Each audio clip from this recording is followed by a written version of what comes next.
Encendió la luz y se inclinó sobre el lavabo para mojarse la cara. En el espejo vio primero la normalidad del rostro de una mujer que había vivido la piel con sus mapas, los ojos claros que no perdían su fuego. Al llevar la mano sin pensarlo hacia la sien, la yema de los dedos rozó algo frío liso. Retiró la mano confundida y volvió a tocar. Nada. Allí donde siempre había sentido el tacto familiar de su cabello blanco y grueso no había nada. Un silencio extraño le llenó los oídos como si toda la casa hubiera dejado de respirar. Lentamente se pasó la mano por la coronilla, por la nuca, por la frente. Piel, solo piel. La toalla que todavía colgaba del radiador parecía de pronto una presencia ajena, un testigo. Isabel tragó aire y notó como un zumbido le subía desde el pecho hasta las sienes. Se sostuvo del mármol.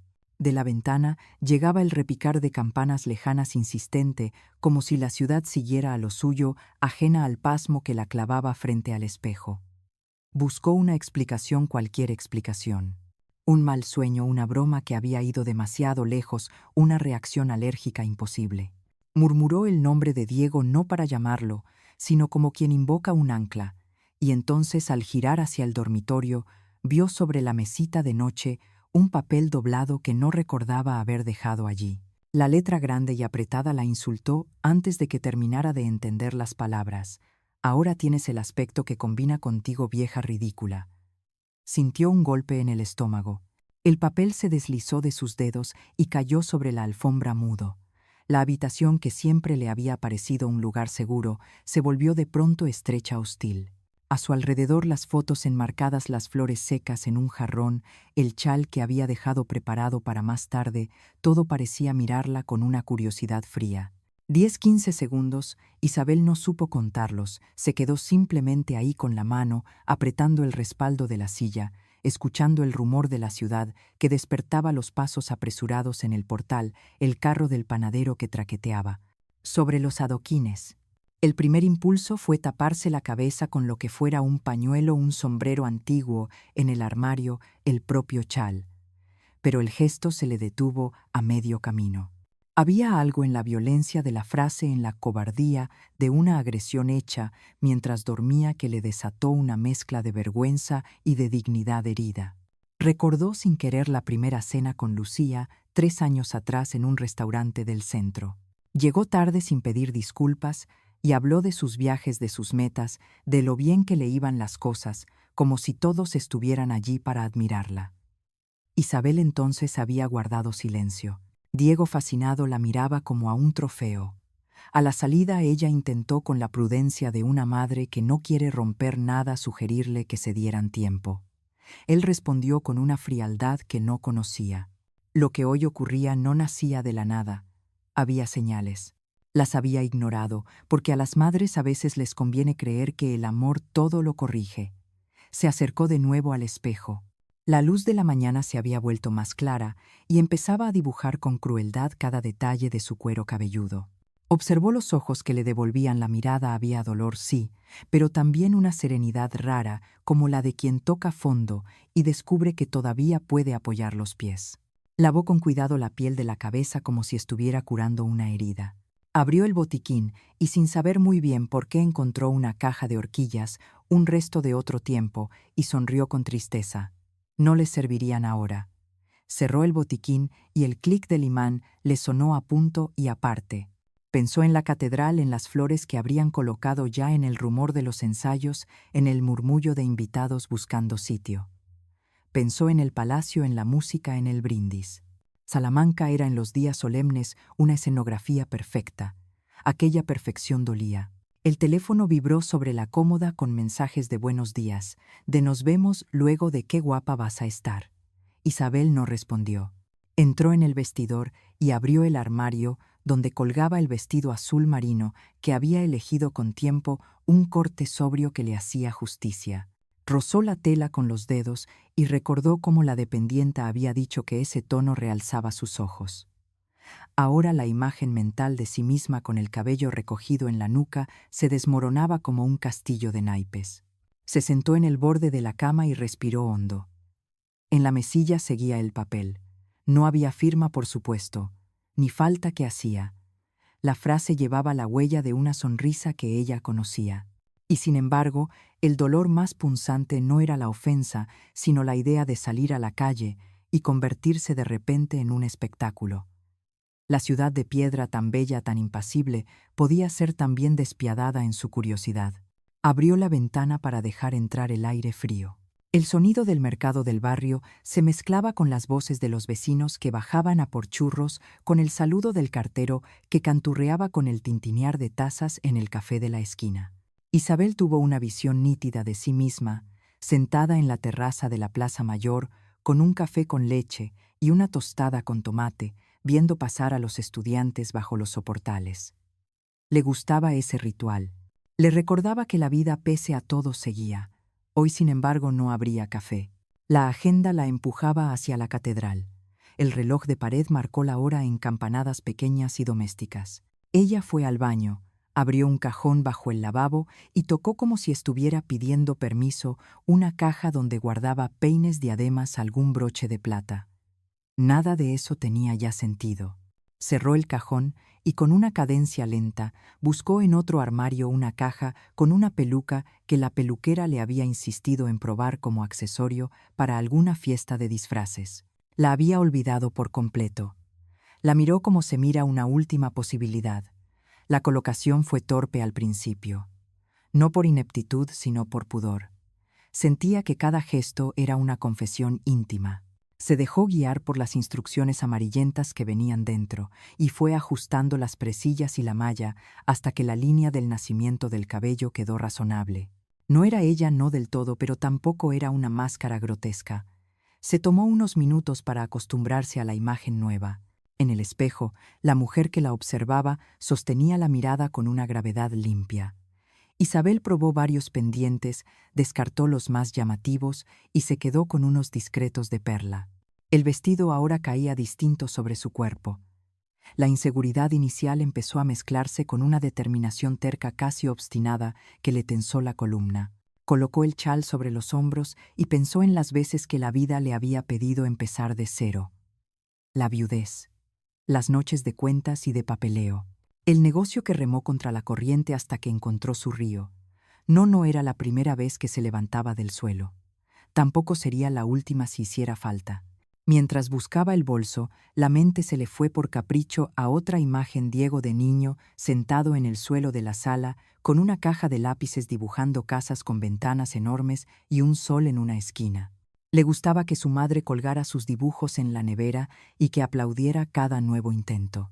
Él creció con ese aplauso, pensó Isabel, y quizá por eso confundió cariño con concesión.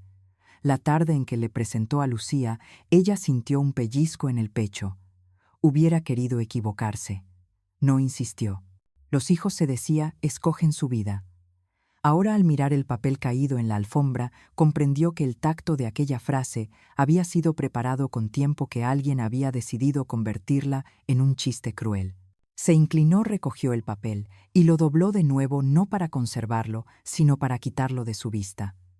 Lo dejó dentro de un cajón bajo un fajo de cartas antiguas. Algunos golpes no merecen altar.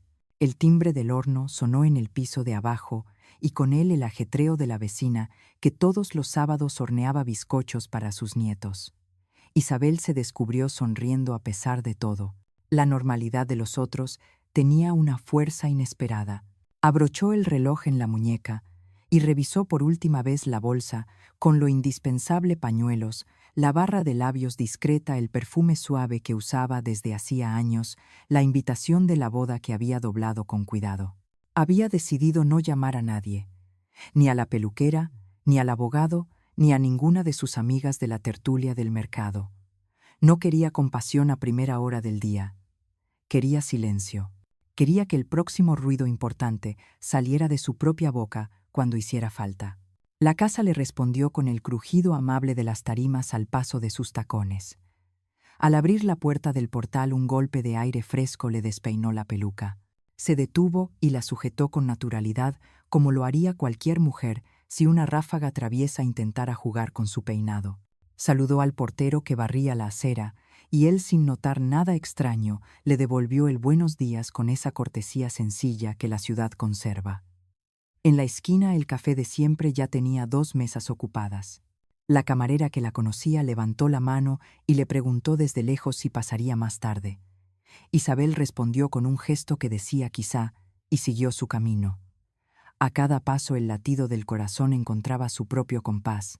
La catedral a unas cuadras iría llenándose de invitados de perfumes que se mezclan de abrazos de fotos de niños impacientes.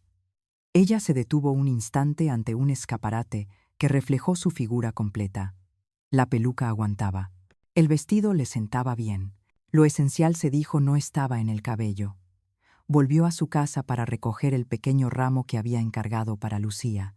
Estaba en agua desde la noche anterior, fresquísimo, con flores blancas y hojas verdes que se elevaban como una promesa. En la nota adjunta había escrito una frase breve y educada. No era el momento de reproches. O no todavía. Al sostener el ramo un pensamiento suave pero firme le atravesó el pecho. Nadie decide por una madre dónde termina su dignidad. Respiró hondo. Subió los 2 peldaños que llevaban al baño para mirarse otra vez por última vez antes de salir de verdad. La luz había cambiado. La mañana era ya mañana franca, sin titubeos. Frente al espejo, la mujer del vestido azul y los pendientes de perla apretó los labios para no temblar. Sus ojos, sin embargo, no temían. Tomó aire frente al espejo y murmuró: «Hoy no me esconderé, aunque aún no sé cómo». Las calles de Salamanca hervían de preparativos mientras la mañana avanzaba. El repique de campanas de la Catedral Nueva marcaba la cercanía de la ceremonia y los vendedores de flores del mercado central comentaban con entusiasmo que aquel día la ciudad lucía más festiva que de costumbre. Isabel caminaba despacio hacia el templo, cuidando que la peluca permaneciera en su sitio, y cada paso le parecía más pesado que el anterior. La nota cruel encontrada en su mesilla seguía clavada en su pecho, pero había decidido no encerrarse en casa. No quería regalarle a nadie el placer de verla vencida. La fachada de piedra de la catedral la recibió con la solemnidad acostumbrada, relieves barrocos, gárgolas turistas haciendo fotos y una procesión de invitados que se saludaban con besos y comentarios sobre lo elegante de la ocasión.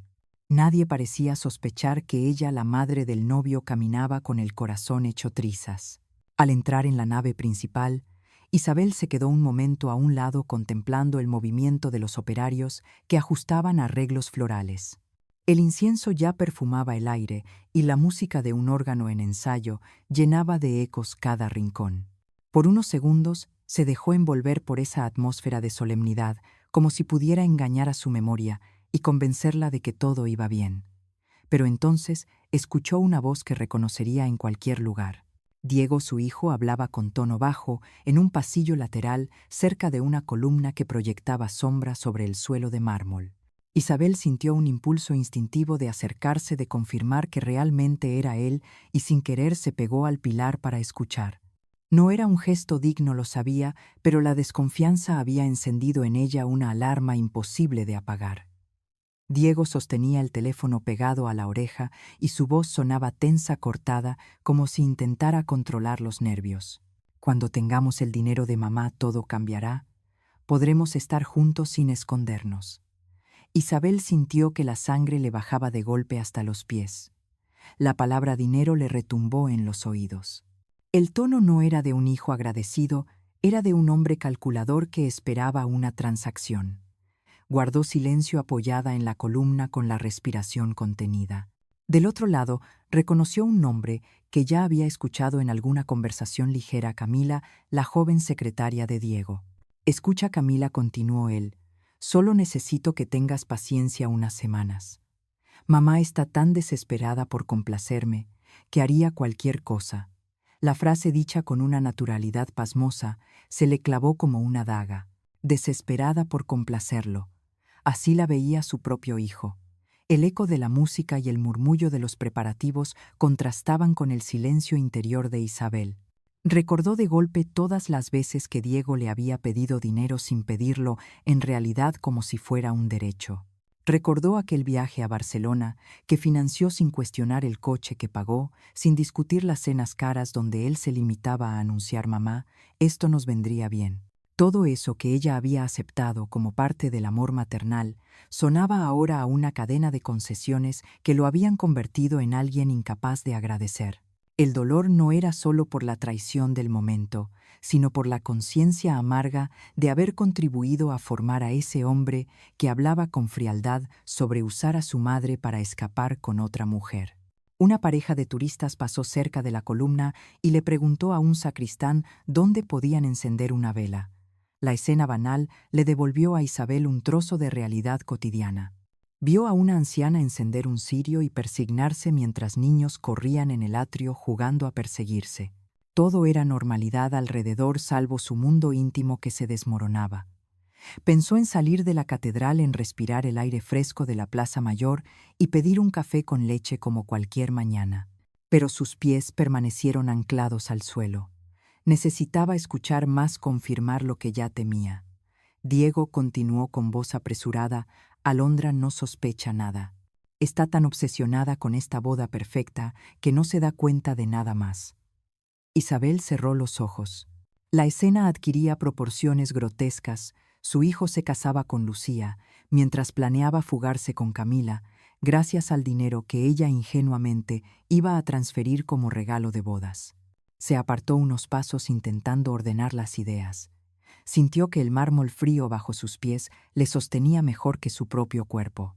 No sabía si llorar o reír ante la ironía cruel de la situación. La música del órgano cesó un momento y el silencio posterior amplificó aún más las últimas palabras de Diego. El eco se le grabó en la memoria como un tatuaje. Había imaginado muchas veces ese día ella entrando en la catedral orgullosa, viendo a su hijo feliz en el altar, recordando al padre ausente con una lágrima contenida. Ahora todo eso se había convertido en una farsa montada sobre intereses mezquinos. Un sacristán pasó a su lado y le preguntó con amabilidad si necesitaba ayuda. Isabel negó con una sonrisa tensa, agradeciendo en silencio esa cortesía sencilla que aún podía encontrar en la ciudad. Respiró hondo y se obligó a caminar hacia una banca para sentarse. Necesitaba pensar. No podía permitir que el dolor la dejara paralizada. En ese momento un grupo de invitados entró saludando con efusividad. Besos, abrazos, comentarios sobre el buen tiempo, los trajes, las flores. Nadie se imaginaba que la madre del novio estaba viviendo un terremoto interior. Isabel los observó como si vinieran de otro planeta. Sus risas le parecían huecas, sus comentarios lejanos. Decidió levantarse y recorrer la nave principal como si examinara los detalles arquitectónicos. Tocó con la punta de los dedos un relieve de piedra fingiendo admiración, mientras en realidad luchaba por contener las lágrimas. El contraste entre la grandeza del templo y la pequeñez moral de lo que acababa de descubrir le producía una náusea extraña. Recordó la frase del papel en su mesilla, recordó la cena con Lucía, recordó la primera vez que Diego la dejó esperando para irse de viaje con amigos. Era como si todas esas señales olvidadas regresaran a cobrar sentido de golpe. Se dio cuenta de que ya no podía seguir siendo la madre complaciente que entregaba todo a cambio de nada. Un murmullo creciente anunció la llegada de Lucía con sus damas de honor. El bullicio la devolvió al presente. Isabel apretó el bolso contra el regazo y se obligó a sonreír levemente cuando alguien la saludó de lejos. No quería levantar sospechas, aún no. Había decidido esperar, observar y encontrar el momento exacto para decir lo que debía decir. El eco de la frase de Diego le acompañaba repitiéndose como un mantra oscuro: «Mamá está tan desesperada por complacerme que haría cualquier cosa». Isabel sabía que ese día ya no sería lo que había soñado, pero intuía que podía transformarlo en algo distinto. No sabía todavía cómo ni cuándo, pero dentro de ella se gestaba una resolución. El rumor del órgano volvió a llenar la nave. Isabel se incorporó de la banca con la espalda recta y el paso lento. Recorrió el pasillo central y miró hacia el altar como si buscara fuerzas en esa altura. Cada vitral parecía devolverle un destello de luz. Se prometió que no volvería a ser el pilar silencioso que todos daban por hecho. La vida, entendió, no le estaba arrebatando un hijo, le estaba mostrando la verdad, y ella tendría que decidir qué hacer con ella. Isabel se apoyó en la columna fría y pensó: mi propio hijo, ¿hasta dónde puede llegar? El eco de las palabras de Diego seguía rebotando en la mente de Isabel mientras salía de la nave principal de la catedral. La multitud de invitados no sospechaba nada. Entre risas y saludos la acompañaban hasta el atrio donde esperaban los coches que llevarían a los novios al Palacio de Monterrey después de la ceremonia. El aire de primavera olía a flores frescas y a perfume caro, y sin embargo, para ella todo tenía un sabor metálico. Caminaba con una calma fingida, ocultando el temblor de las manos bajo el chal. Había decidido buscar a Lucía, mirarla a los ojos, confirmar con sus propios oídos si también estaba implicada en la traición. No quería basarse solo en sospechas ni en medias frases de su hijo. Necesitaba pruebas que le dieran la fuerza para actuar en el momento oportuno. El hotel cercano al palacio bullía de actividad. Los coches de invitados entraban y salían, y en una de las salas de arriba el equipo de maquillaje y peluquería trabajaba contrarreloj. Isabel subió las escaleras con paso lento, fingiendo curiosidad, como una madre que desea comprobar que la novia está tranquila antes de salir hacia el altar. La puerta del vestidor estaba entreabierta, y de dentro llegaban risas femeninas, el sonido de copas de cava chocando un aroma intenso a laca para el cabello. Isabel se detuvo a unos pasos, respiró hondo y escuchó. No tenía intención de irrumpir. Prefería la frialdad de la verdad capturada al vuelo sin que nadie pudiera maquillarla con excusas. Lucía Torres hablaba con una seguridad que helaba la sangre. En unos meses seré oficialmente rica, dijo con tono triunfal mientras sus amigas reían y brindaban. Isabel sintió cómo las rodillas le flaqueaban, pero se sostuvo de la pared. Una de las mujeres preguntó entre risas si estaba segura de lo que hacía. Lucía respondió sin titubeos. Ya contacté a un abogado de divorcios. Con las leyes de bienes gananciales me corresponde la mitad de todo lo que recibamos hoy. El silencio interior de Isabel se volvió ruido. Cada palabra confirmaba lo que ya temía: la boda no era más que un negocio cuidadosamente calculado. No se trataba de amor ni de sueños compartidos, sino de cuentas bancarias. La conversación continuaba con una ligereza que la indignaba. Una de las amigas comentó divertida: ¿qué pasaría con la suegra después de todo? Lucía soltó una carcajada breve y añadió: a Isabel la convenceré de internarse en una residencia. Será fácil, ya la tengo comiendo de mi mano. Esa mujer ha vivido demasiado tiempo pensando que es la dueña de todo. Las risas que siguieron fueron como cuchillos. Isabel apretó los puños hasta que las uñas se le clavaron en la palma. Le ardían los ojos, pero no derramó una lágrima. Su orgullo, tan golpeado esa mañana, se erguía ahora como un muro.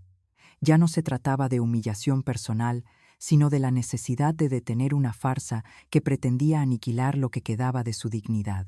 Retrocedió un paso procurando no hacer ruido.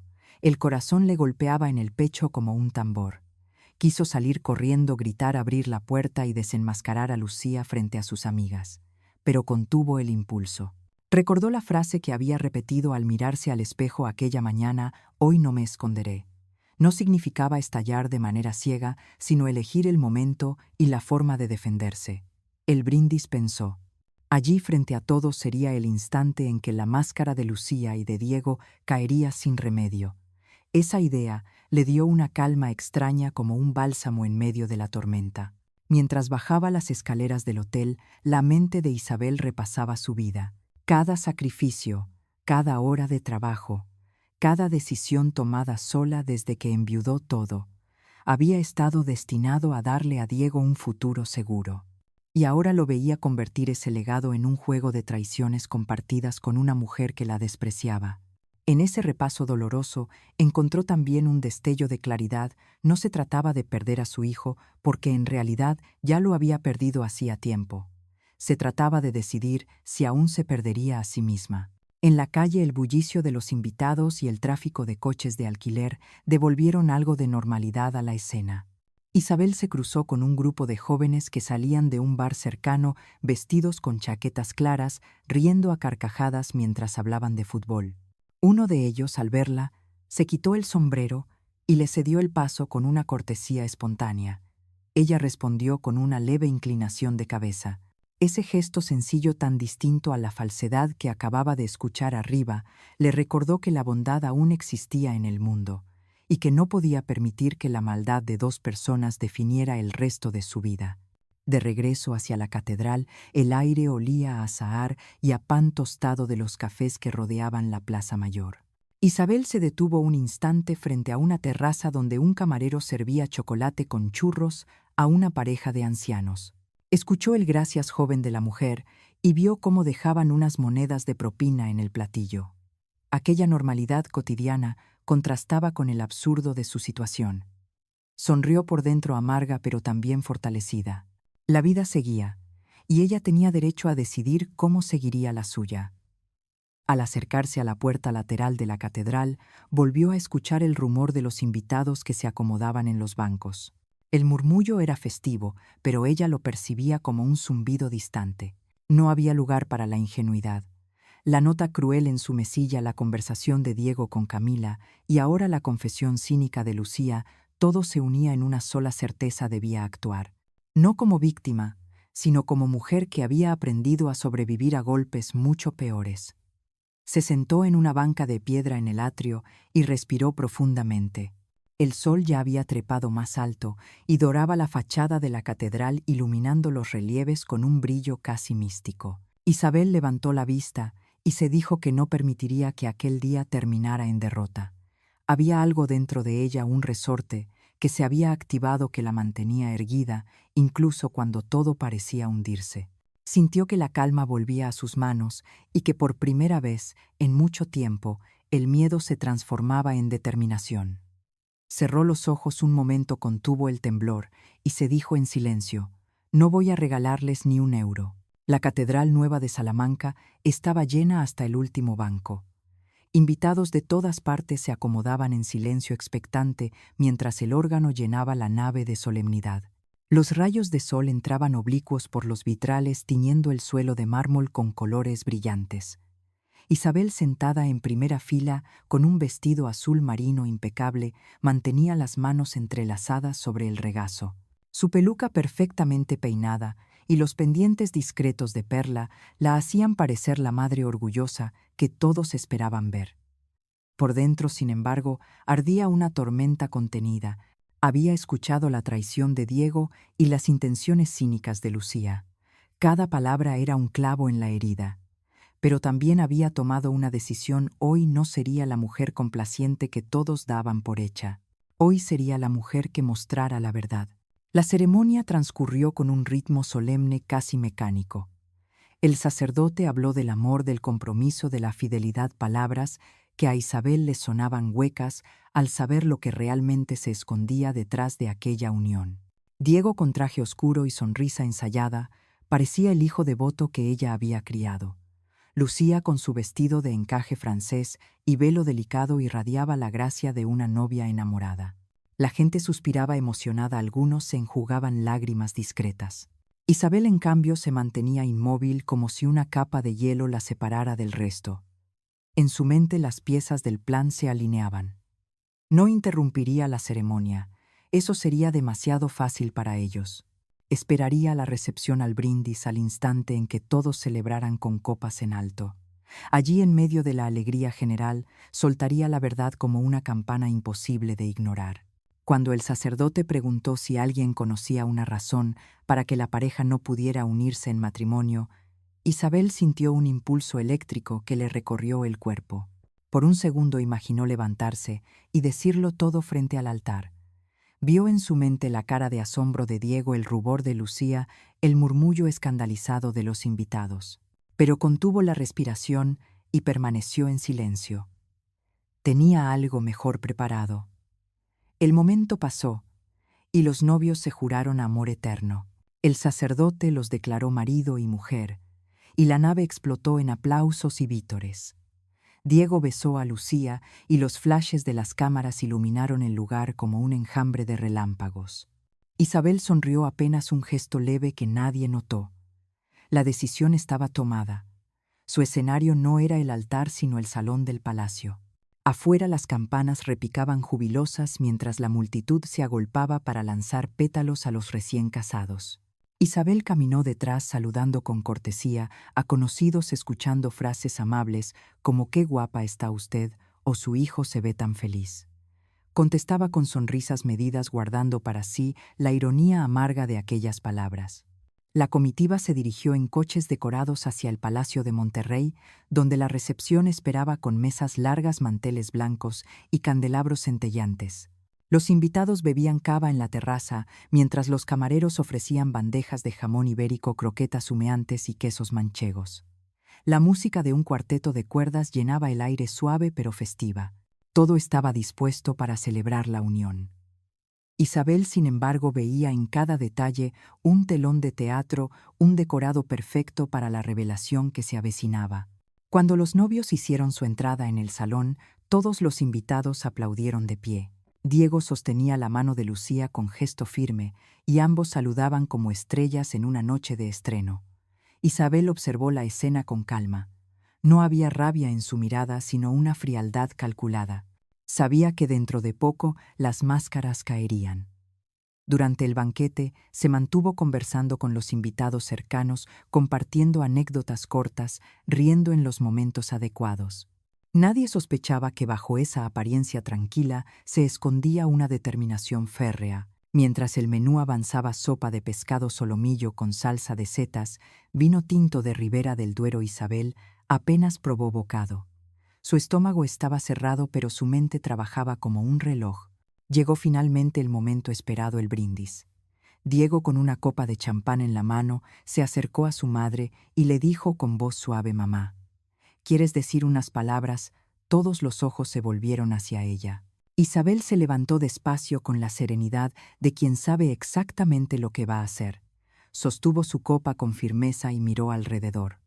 Los invitados sonrieron, algunos sacaron sus teléfonos para grabar el momento. Diego, a su lado, le apretó la mano como el hijo devoto que interpretaba a la perfección. Lucía, desde la mesa principal, la miraba con esa sonrisa ensayada que tanto la irritaba. Isabel respiró hondo y comenzó a hablar con una voz clara que se proyectó en todo el salón. «Como madre de Diego, no puedo expresar la emoción que siento al verlo casarse con la mujer que ama».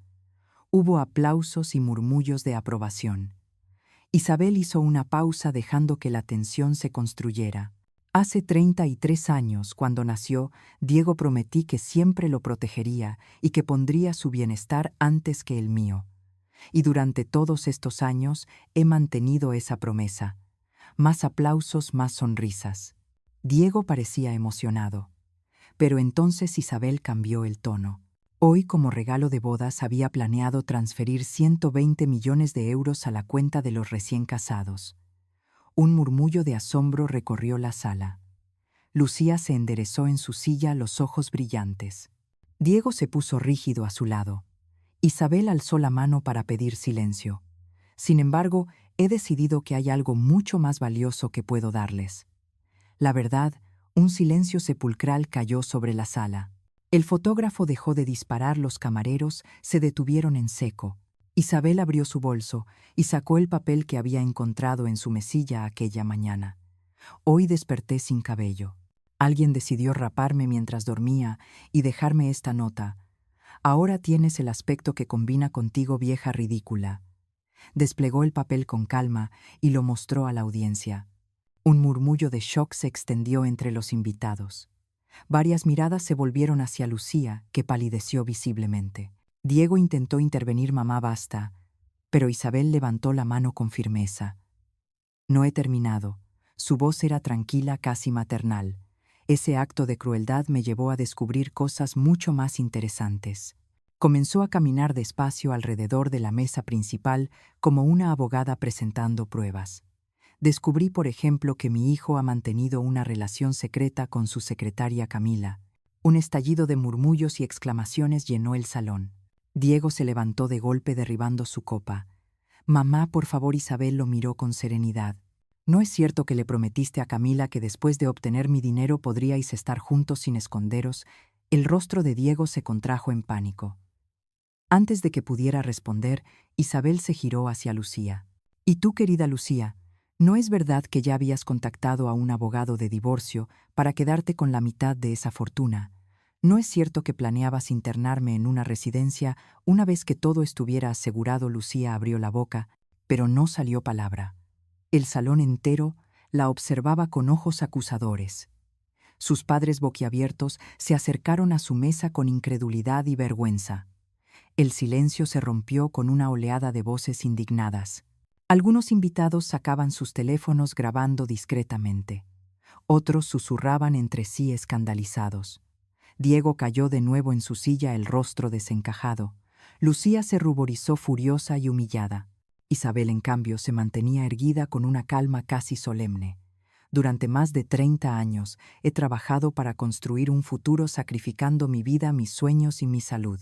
Y hoy descubro que para ustedes no soy más que una vieja de la que pueden burlarse y exprimir hasta la última gota.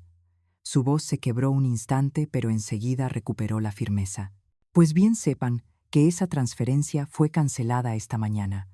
Consideren esto mi verdadero regalo de bodas, la oportunidad de empezar su vida juntos desde cero, sin depender del dinero de la vieja ridícula.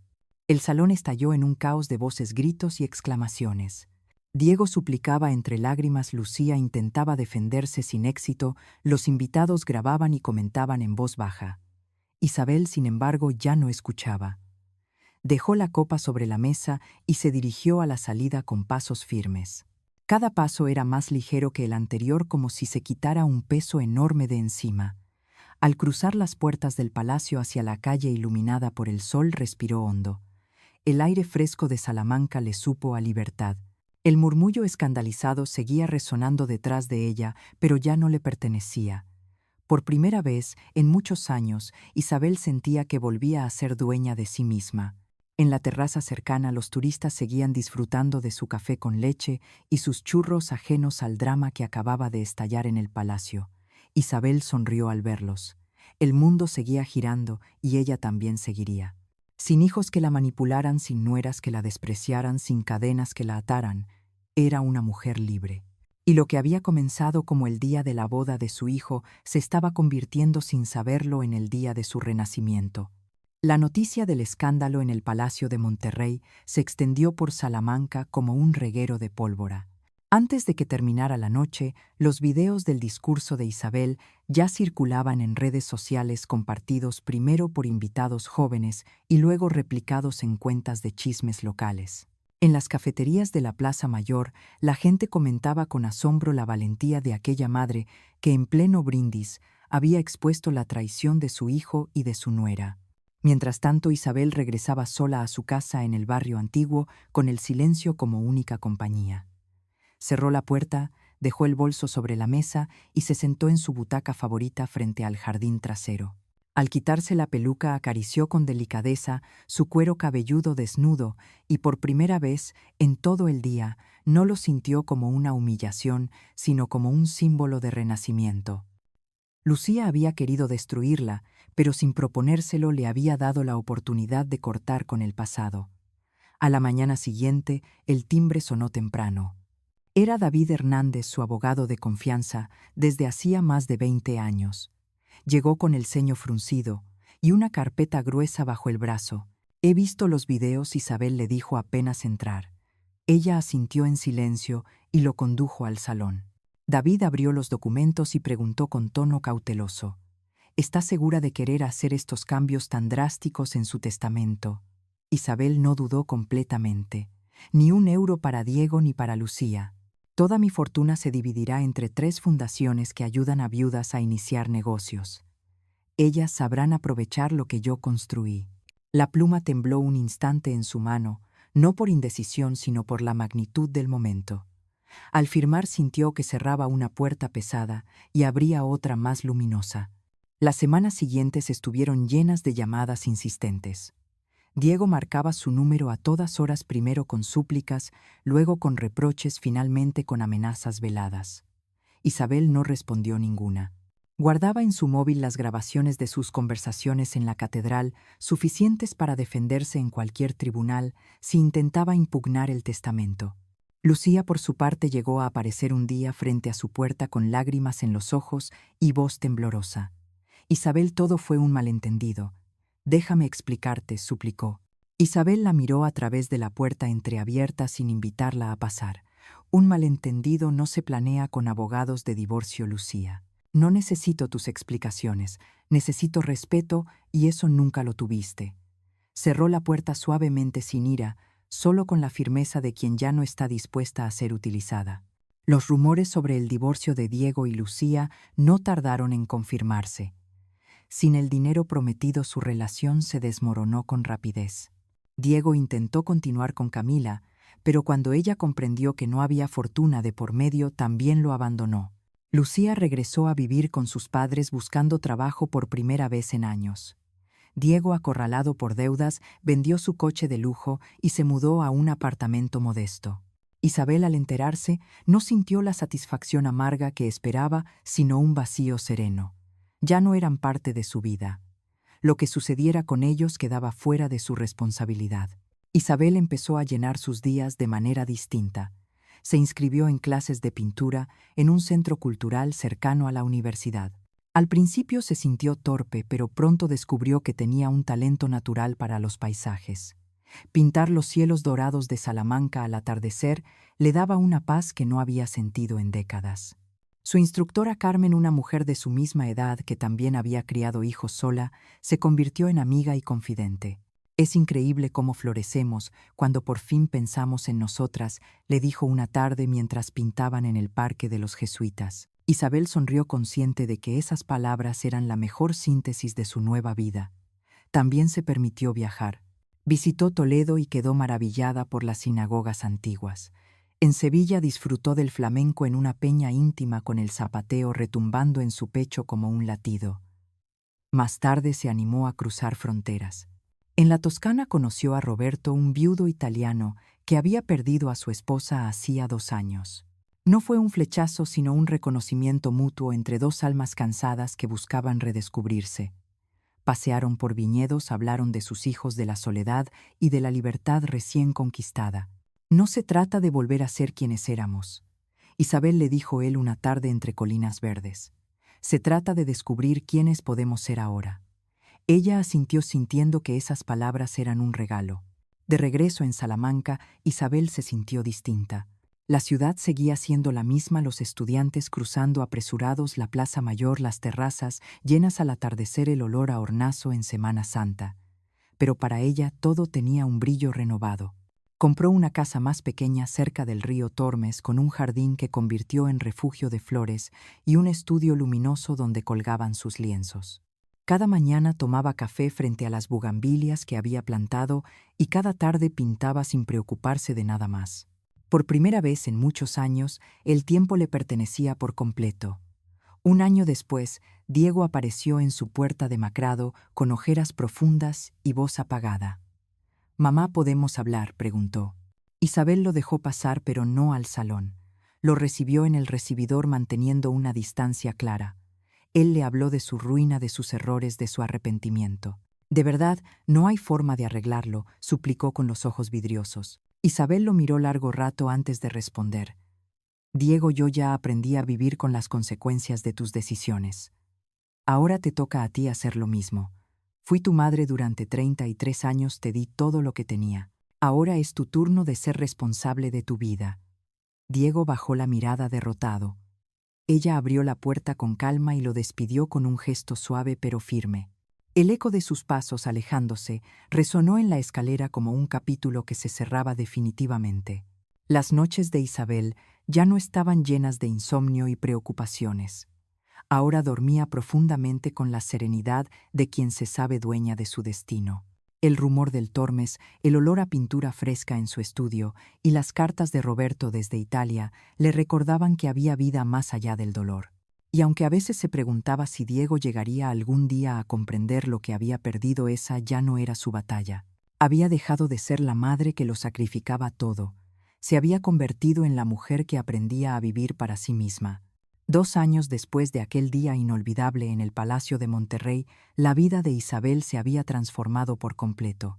Salamanca seguía siendo la misma ciudad dorada de piedra, con la Plaza Mayor llena de turistas y estudiantes, con los cafés donde el murmullo nunca se apagaba, pero para ella todo había cambiado. Vivía en una casa más pequeña cerca del río Tormes, con un jardín que cuidaba con esmero y un estudio luminoso donde pasaba horas pintando. Sus lienzos llenos de cielos y paisajes castellanos empezaban a venderse en galerías locales, y esa independencia económica no basada en herencias ni en cuentas compartidas, sino en su propio talento le llenaba de orgullo. Las mañanas de Isabel comenzaban con café en la terraza, mientras el sol iluminaba las bugambilias, y sus tardes se deslizaban entre pinceles y libros. La soledad ya no le pesaba. Se había convertido en un espacio elegido, no impuesto. Roberto, el viudo italiano que había conocido en la Toscana, se había convertido en una presencia constante, aunque mantenían la independencia de sus mundos. Se escribían cartas largas, hablaban por videollamada y se visitaban varias veces al año. Cuando él venía a Salamanca, disfrutaba de los paseos por la ribera del río, de los vinos de la tierra y de las tertulias en cafés con pianista. Cuando ella viajaba a Italia, compartían tardes entre viñedos y conversaciones serenas frente al mar. No era un romance de juventud apasionado y febril, sino un acompañamiento maduro, sólido y respetuoso. Isabel sonreía al reconocer que en esa etapa de su vida no necesitaba más. Había aprendido a ser dueña de sí misma, y cualquier compañía debía sumar, no restar. Diego apenas aparecía en sus pensamientos. Supo por conocidos que había encontrado trabajo modesto en Madrid y que se mantenía a flote con esfuerzo. No volvió a llamarla después de aquella última visita, y ella decidió no insistir. La herida de la traición ya no dolía como antes. Era una cicatriz, un recordatorio de hasta dónde había permitido llegar la complacencia ciega. Lucía, según los rumores, trabajaba en una boutique en Valladolid y vivía discretamente en casa de sus padres. Isabel no sentía rencor, solo distancia. Había comprendido que la verdadera justicia no siempre viene en forma de venganza, sino de la simple consecuencia de los actos. Y a veces lo más liberador es soltar el peso del pasado. La ciudad parecía acompañar su renacer. En primavera las terrazas se llenaban de vida y ella volvía a frecuentar el café de siempre en la Plaza Mayor. Saludaba a los camareros, dejaba propina generosa y charlaba con Carmen, su amiga del taller de pintura, sobre exposiciones y proyectos. En verano disfrutaba de los festivales de música y de las noches de cine al aire libre en los claustros universitarios. En otoño paseaba entre hojas secas por el huerto de Calixto y Melibea, y en invierno decoraba su casa con luces suaves, no por nostalgia, sino por el placer de crear un refugio cálido. La vida cotidiana con sus pequeñas rutinas era ahora su verdadero lujo. Un día, al mirarse en el espejo, Isabel se sorprendió. Su cabello había crecido de nuevo, más blanco y más fino, pero ella lo llevaba con orgullo, sin teñir ni esconder. Cada hebra era un símbolo de resistencia, de haber atravesado la tormenta y salir más fuerte. Recordó la nota cruel que una vez le dejó Lucía, y sonrió, no con amargura, sino con compasión hacia la mujer que había intentado destruirla y solo había conseguido empujarla hacia su libertad. Ese gesto de raparla, que parecía la cúspide de la humillación, se había convertido en el inicio de su renacimiento. Las noches de Isabel eran tranquilas. A veces escuchaba música clásica, a veces se permitía una copa de vino mientras leía novelas que había pospuesto durante años. Otras veces simplemente abría las ventanas y dejaba que entrara el rumor del río y el murmullo lejano de la ciudad. Se descubría sonriendo sin motivo, ligera. Había aprendido que la felicidad no siempre es un estallido, a veces es una corriente suave que te envuelve cuando dejas de luchar contra lo inevitable. Aquel verano organizó una pequeña exposición en una galería local. Sus cuadros, el cielo de Salamanca al anochecer, la catedral reflejada en el río, campos de trigo bajo tormentas de colores, llamaron la atención de críticos modestos pero entusiastas. Al final de la inauguración, Carmen la abrazó y le dijo: «Has convertido tu dolor en belleza. Eso es lo que te hace grande». Isabel se emocionó al escuchar esas palabras, porque en ellas estaba condensado todo lo que había vivido: el sacrificio ignorado, la humillación cruel, la traición más amarga y finalmente la reconstrucción paciente de su dignidad. Una tarde de otoño, sentada en su jardín mientras pintaba el cielo encendido por el crepúsculo, Isabel se permitió un pensamiento que la acompañaba cada vez con menos frecuencia. ¿Entendería Diego algún día lo que había perdido? Tal vez sí, tal vez no. Pero enseguida desechó la pregunta. Ya no importaba. Su vida no giraba más en torno a lo que su hijo hacía o dejaba de hacer. Había aprendido la lección más dura y más valiosa: el amor maternal no significa permitir que te destruyan. Significa poner límites incluso cuando duele, especialmente cuando duele. Cuando guardó los pinceles y se quedó contemplando el lienzo terminado, respiró hondo. El cielo de Salamanca brillaba con tonos violetas y dorados, y en el aire fresco del atardecer sintió la certeza de haber recuperado algo esencial: su dignidad. Sonrió serena mientras murmuraba para sí: no soy la mujer que humillaron, soy la mujer que aprendió a levantarse. Y con esa convicción cerró los ojos un instante, agradecida por la segunda vida que había construido con sus propias manos. Al final de su camino, Isabel no quedó definida por la traición ni por la humillación, sino por la serenidad con la que supo reinventarse. La imagen de una mujer mayor que un día despertó rapada y despreciada se transformó poco a poco en la de una mujer que pintaba atardeceres sobre el río Tormes, sonriendo a la vida con un café caliente entre las manos. Esa transformación silenciosa pero firme es lo que convierte su historia en un espejo para tantas otras personas que, tras una vida de sacrificios, han sentido que su valor era ignorado. La dignidad de Isabel se tejió con cada pincelada, con cada decisión de cerrar una puerta y abrir otra, con cada paso dado en soledad, hasta aprender que la compañía más importante es la de uno mismo. En sus 6 capítulos, la vida de esta madre nos recuerda una verdad esencial: el amor sin respeto termina siendo una cadena, y el sacrificio sin límites se convierte en una cárcel. Ella comprendió que la entrega constante, sin reclamar reconocimiento, no construye gratitud, sino dependencia. Y cuando la dependencia se convierte en desprecio, solo queda un camino: poner límites aunque duela. La enseñanza es clara: la maternidad, la amistad, incluso el amor de pareja, solo alcanzan su plenitud cuando se nutren de respeto mutuo. Porque si uno mismo no defiende su propia dignidad, nadie lo hará. Como decía un refrán antiguo, el corazón que se da entero también tiene derecho a ser cuidado. Isabel eligió cuidarse. Eligió que su legado no fueran cuentas bancarias atrapadas por manos ingratas, sino semillas de esperanza para otras viudas mujeres, que como ella habían entregado todo y necesitaban una oportunidad para empezar de nuevo. Su renacimiento fue íntimo pero también colectivo. Cada cuadro vendido, cada viaje emprendido, cada café disfrutado en calma fue una forma de mostrar que siempre es posible volver a empezar. Y en ese ejemplo se esconde la lección para quienes escuchamos su historia: nunca es tarde para vivir la vida, como propia nunca es tarde para recuperar lo que parecía perdido. Hoy, mientras las campanas de Salamanca siguen marcando las horas, Isabel ya no escucha reproches ni falsas promesas. Escucha su propia voz clara y tranquila, recordándole que la vida, incluso después del dolor más profundo, aún guarda paisajes que merecen ser pintados. Y quizá esa sea la imagen más poderosa que deja su historia: una mujer mayor frente a un lienzo, descubriendo que cada trazo es una afirmación de su libertad. Dedique un momento a pensar en los gestos silenciosos de amor y sacrificio que hay a su alrededor. Si esta historia tocó su corazón, considere compartir su calor con quienes más lo necesitan.